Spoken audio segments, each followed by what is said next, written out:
नमस्ते, मैं हूँ डॉक्टर रूपाली जैन और आयुर्वेद फॉर एवरीवन में आपका स्वागत है। आज के वीडियो में हम ऐसे खास फल के बारे में जानेंगे जिसे देखते ही खाने का मन करता है। ये बहुत ही टेस्टी फल है, खास करके गर्मी के दिनों में शरीर में जो डिहाइड्रेशन है उसको कम करने के लिए, इंस्टेंट एनर्जी देने के लिए ये फल मदद करता है। अब देखिए, इसे संस्कृत में कालिंग या कालिंद, कृष्ण बीज इन नामों से जाना जाता है। संस्कृत में जब भी कोई नाम दिया जाता है तो उसके पीछे एक खास मतलब भी रहता है। तो इसमें कहा गया है कालिम जल राशिम ददाती इति, यानी ये जो तरबूज का फल है इसमें बहुत अच्छी क्वांटिटी में वाटर कंटेंट है, जल तत्व है, तो इसलिए इसे ये नाम दिया गया है। दूसरा जो नाम है इसका कृष्ण बीज। आप देखिए, इसके जो बीज है ये भूरे यानी हल्के लाल काले रंग के ये बीज है, इसीलिए इसे कृष्ण बीज भी कहा जाता है। हिंदी में इसे तरबूज या तरबूजा कहा जाता है, मराठी में कलिंगड़ कहते हैं। आप जहाँ पे रहते हैं वहाँ पे इसे क्या कहा जाता है वो भी हमें कमेंट बॉक्स में ज़रूर बताइए। तो आज के वीडियो में हम जानेंगे कि तरबूज के सेवन से आपको क्या क्या फायदे मिल सकते हैं, इसके बीजों के क्या फायदे हैं, आपने इसे कितनी क्वांटिटी में खाना है, क्या डायबिटीज के मरीज भी इसका सेवन कर सकते हैं। तो चलिए पूरी जानकारी के लिए ये वीडियो शुरू करते हैं। गर्मी के दिनों में शरीर में जल तत्व कम हो जाता है और ये जो तरबूज है ये तो जलीय तत्व से परिपूर्ण है, यानी इसमें वाटर कंटेंट बहुत अच्छी क्वांटिटी में है। इसीलिए डिहाइड्रेशन को कम करने के लिए या फिर इलेक्ट्रोलाइट इम्बैलेंस अगर है तो उसको कम करने के लिए ये मदद करता है। थकान को कम करता है, इंस्टेंट एनर्जी देता है, बहुत अच्छे से रिफ्रेशिंग फील कराता है। तो इस तरह गर्मी के दिनों में आप इसका सेवन जरूर करें। वाटरमेलन के जो बीज है यानी जो सीड्स है तो ये शीतल है, शरीर को ये ठंडक देने वाले हैं। अब देखिए, काफी लोग जब भी तरबूजा खाते हैं तो इसमें से हर एक सीड को वो निकाल देते हैं, तो ऐसे आपने नहीं करना है। अगर बहुत ज्यादा बड़े बड़े सीड्स है तो आप इसको निकाल सकते हैं, लेकिन अगर छोटे छोटे से सीड्स है तो इसे जरूर खाएं क्योंकि यही ठंडक देने वाले हैं। दूसरा यह है कि जब गर्मी के दिनों में बहुत ज्यादा प्यास लगती है, बार बार पानी पीने का मन करता है, पानी पीने के बाद भी ये प्यास नहीं बुझती, तो ये इंस्टेंट कूलिंग देके आपकी ये बार बार प्यास लगना यानी बहुत ज्यादा तृष्णा, इसको भी ये कम करते हैं, ठंडक देते हैं। तरबूज और इसके बीज ये दोनों ही मूत्रल है, यानी ये नेचुरल डायूरेटिक है। तो अगर किसी को पेशाब में जलन होती है या फिर पेशाब करते समय उनको दर्द होता है, यूरिन का फ्लो क्लियर नहीं है, बार बार जाना पड़ता है, या फिर ब्लैडर इन्फेक्शन, पथरी की समस्या यानी रीनल स्टोन है, या फिर गर्मी के दिनों में जैसे यूटीआई यूरिनरी ट्रैक्ट इन्फेक्शन बार बार होता है, तो इन सभी समस्याओं को कम करने के लिए ये बहुत अच्छा फल है।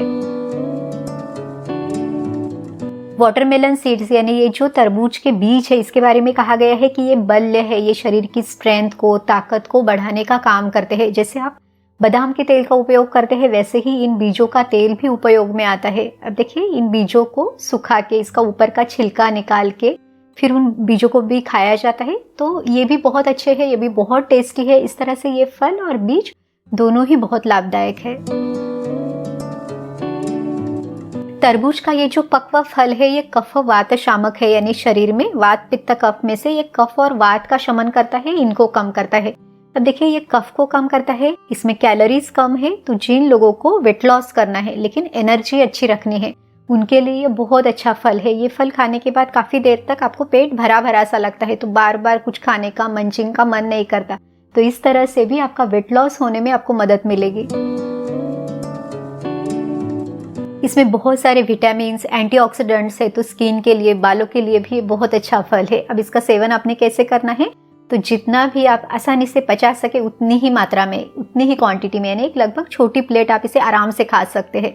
क्या आप इसका जूस ले सकते हैं, तो देखिए, जूस के जगह पे हमेशा फल खाना प्रेफर करें, क्योंकि जब आप इसे चबा के खाते हैं तो इसका स्वाद और अच्छा लगता है, पूरे फाइबर्स शरीर में जाते हैं। और जब आप जूस इसका निकालते हैं तो काफी बारी होता है कि ज्यादा क्वांटिटी में आप ले या फिर इसमें आप शुगर वगैरह ऐड करें, तो प्रिफर आपने इसी तरह का फ्रूट रॉ फॉर्म में आपने करना है।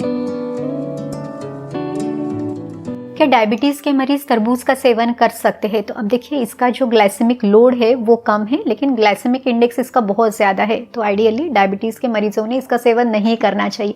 पर अगर आपकी ब्लड शुगर लेवल बहुत ही अच्छे से कंट्रोल में है, आप बाकी सारा जो खान पान है, सारा परहेज है वो आप फॉलो करते हैं, तो आप कभी कभी और बहुत कम क्वांटिटी में इसका सेवन कर सकते हैं। लेकिन अगर आपकी ब्लड शुगर लेवल अनकंट्रोल्ड है या बाकी भी कुछ आप स्वीट्स खाते हैं तो आपने इसे नहीं लेना है। लेकिन ये भी एक चीज़ है कि दूसरे कुछ स्वीट या प्रोसेस्ड फूड जिसमें शुगर वगैरह है तो उसके जगह पे नेचुरल फॉर्म में आप इसे थोड़ा बहुत ले सकते हैं।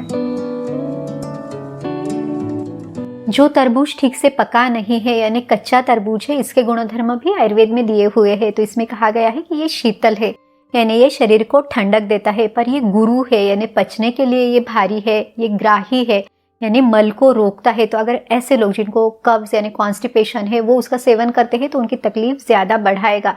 आंखों के लिए भी वो अच्छा नहीं है, दृष्टि को कम करने वाला, शुक्र धातु को नष्ट करने वाला, इस तरह से उसके बारे में बताया हुआ है। तो आज के वीडियो में हमने वाटरमेलन यानी तरबूज के बारे में आयुर्वेदिक पॉइंट ऑफ व्यू से पूरी जानकारी ली है। उम्मीद है ये वीडियो आपकी मदद जरूर करेगा। अगर आपको ये वीडियो अच्छा लगा तो इसे लाइक जरूर कीजिए। आप और किसी विषय के बारे में अगर वीडियो देखना चाहते हैं तो वो भी हमें कमेंट करके जरूर बताइए।